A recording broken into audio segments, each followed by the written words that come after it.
Bapak-bapak, saudara-saudara yang terkasih dalam Yesus Kristus, kita sudah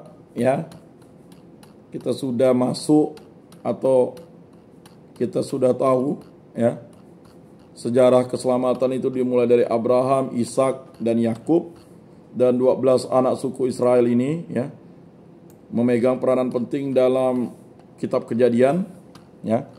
Diceritakan ya, memang di awal pasti diceritakan tentang Adam dan Hawa ya, kisah penciptaan dan sebagainya. Lanjut ke Nuh, seorang yang diberkati Tuhan, tapi sebelum Nuh tuh ya ada Henok ya kan. Nah, ini sering menjadi suatu misteri juga ya, kalau di YouTube kita dengar ada kitab Henok ya. Nah, kitab Henok itu dianggap sebagai ya salah satu kitab apokrif ya. Nah, dan juga kitab yang bukan dikanonisasi sebagai kitab suci ya. Jadi penyusunan kitab suci itu sudah diteliti seksama oleh bapak-bapak gereja, tokoh-tokoh gereja ya, bahwa kitab suci itu adalah menyusun rangkaian kisah cinta Allah kepada umat manusia, dan umat manusia itu menjadi pribadi fokus penyelamatan Allah. Jadi kalau kita misalnya dalam doa syukur agung yang pertama, kita tahu bahwa ya korban darah Habel itu diperhitungkan oleh Allah. Jadi darah Habel yang suci itu. Mengapa? Darah Habel yang suci itu justru menjadi penyelamat bagi Kain. Karena Habel berteriak keadilan, sedangkan Kain ya melakukan kebohongan. Dan Kainlah yang membunuh Habel, tetapi Habel berteriak minta keadilan kepada Tuhan. Justru Kain yang meminta tanda. Nah, terkadang kejahatan, mohon maaf misalnya, kejahatan yang kita lakukan itu berdampak bagi orang yang kita cintai. Dan orang yang kita cintai itu mendoakan kita supaya bertobat. Nah, itulah Habel tadi itu.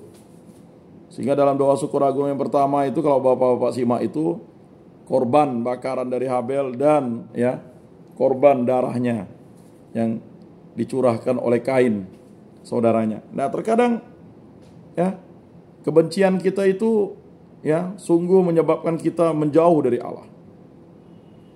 Dan kita menganggap ya udahlah ya, terserahlah. Tidak bisa begitu. Ya. Bapak-bapak, saudara-saudara yang terkasih, ada hal yang memang menjadi kunci bagaimana kita memahami kitab Kejadian ini sebagai peristiwa keselamatan yang total dari Allah. Bagaimana Allah itu mencintai alam semesta ini dengan ya akhirnya menjadikan manusia ya dari dirinya sendiri, dari rupa Allah. Nah, kitab Kejadian ingin menggambarkan suatu peristiwa di mana ya rangkaian peristiwa keselamatan itu diberikan kepada umat manusia, tujuannya hanya satu, supaya manusia itu kembali kepada Allah dan mencintai Allah dan hidup dan tinggal bersama Allah. Nah, terkadang hal semacam itu tidak disadari. Sehingga akhirnya apa yang terjadi? Ya, kita hidup dalam ya kepanaan. Bukan kita hidup dalam ini. Nah, dalam peristiwa penyelamatan bangsa Israel ya, kita juga akan maju lagi ya. Jadi setelah kitab Kejadian kita ulas, kita akan melihat tokoh di kitab Keluaran nantinya ya. Jadi dalam kitab Keluaran ini masih ada waktu, saya kasih kisi-kisi gambarannya ya. Jadi kita tahu kitab Keluaran itu ya adalah kitab kedua dalam kitab suci ya. Dalam bahasa Ibrani Seper Semot. Nah, artinya nama-nama. Bahasa Yunani Exodus, artinya keluaran. Nah, jadi kalau dalam bahasa Ibrani kitab Keluaran itu adalah Seper Semot, sedangkan artinya nama-nama, sedangkan bahasa Yunani itu Exodus, artinya keluaran. Adalah kitab kedua dari Taurat atau Pentateuch yang terdiri dari 40 bab. Nah, 40 bab. Kalau kitab Kejadian 50 bab. Nah, banyak orang Kristiani itu kalau ditanya kitab pertama itu apa? Ya, kitab Kejadian. Sama persis dengan kitabnya orang Yahudi. Ya. Strukturnya ya seperti itu.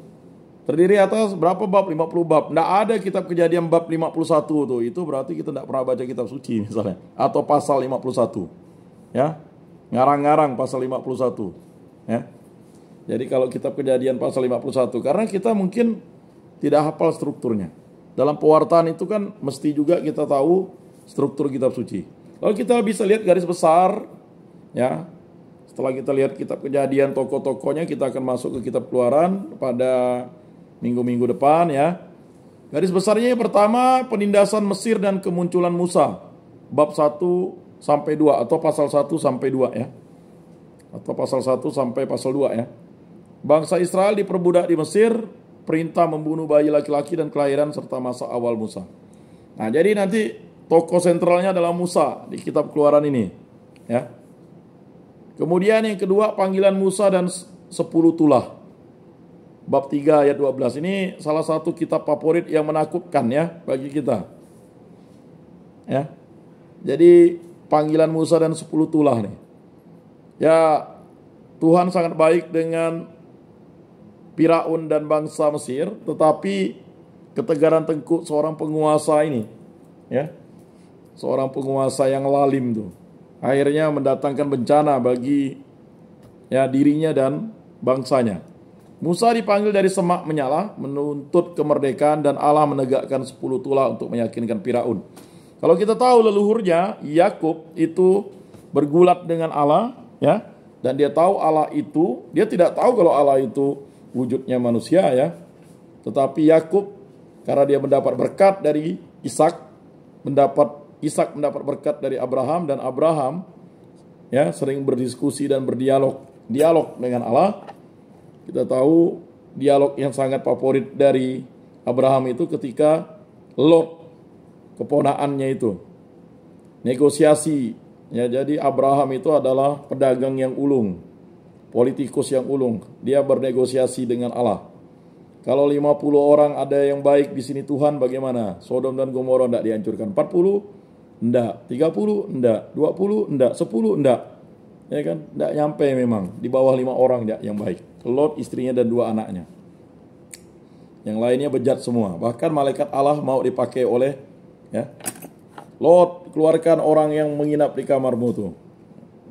Bahkan Lot menyodorkan anak-anaknya untuk dipakai. Tapi ya, karena mereka sudah bejat tadi itu. Nah, dalam kitab Keluaran itu kan terdiri atas yang ketiga, keluaran dan persiapan Laut Merah. Bab 12 sampai 15.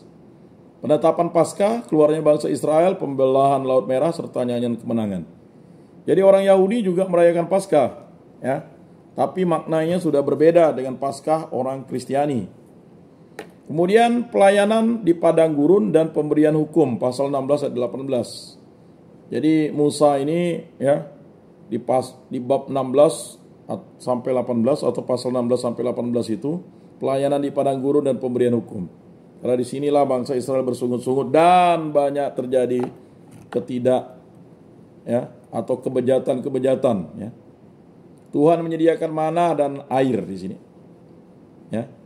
Peristiwa pertempuran dengan Amalek dan nasihat Yitro untuk memberi sistem pengadilan. Jadi Yitro yang orang Median, jadi orang Median itu adalah keturunan Abraham, ya, dari istrinya, ya. Yang ketiga Ketura. Lalu, ya, iman Yitro ini yang akhirnya menampung Musa, dan akhirnya anak iman Yitro itu dikawinkan dengan Musa. Dan iman Yitro ini yang akhirnya memberikan nasihat bahwa bangsa Israel harus, ya, dibentuk sistem pengadilan. Nah, bagian kelima, perjanjian Sinai dan 10 perintah. Nah, di sini 10 perintah Allah itu diberikan kepada Musa untuk ditaati bangsa Israel. Pasal 19 sampai 24 atau bab 19 ayat 24. Allah mengadakan perjanjian dengan Israel melalui Musa, termasuk pemberian 10 perintah Allah dan hukum-hukum lainnya. Berikutnya penciptaan tabernakel. Nah, ini Bapak-bapak, saudara-saudara yang terkasih, ya. Tabernakel. Jadi banyak yang berpikir di mana kita tahu penciptaan tabernakel itu, yaitu di pasal 25 atau bab 25 sampai 31 dan pasal 35 atau bab 35 sampai 40. Mungkin banyak yang bertanya apa itu tabernakel, ya. Bagi orang Katolik, tabernakel itu adalah tempat menyimpan tubuh dan darah Kristus, ya, di gereja atau di kapel. ditahtakan di situ, karena itu menyimpan 100% tubuh dan darah Kristus. Sakramen Ekaristia Maha Kudus. Nah, tetapi tabernakel itu, penciptaan tabernakel itu sudah diciptakan pada kitab Ulangan ini. Instruksi mendetail untuk membangun tabernakel, taburin, imam, dan sarana ibadah. Lalu pelaksanaannya semua di akhir kitab. Jadi ada instruksi mendetail untuk membangun tabernakel, taburin, imam, dan sarana ibadah. Ya. Jadi benar-benar diperintahkan Musa untuk melaksanakan itu. Kemudian yang ketujuh, ya, pemberontakan lembu emas. Ini dan pemulihan.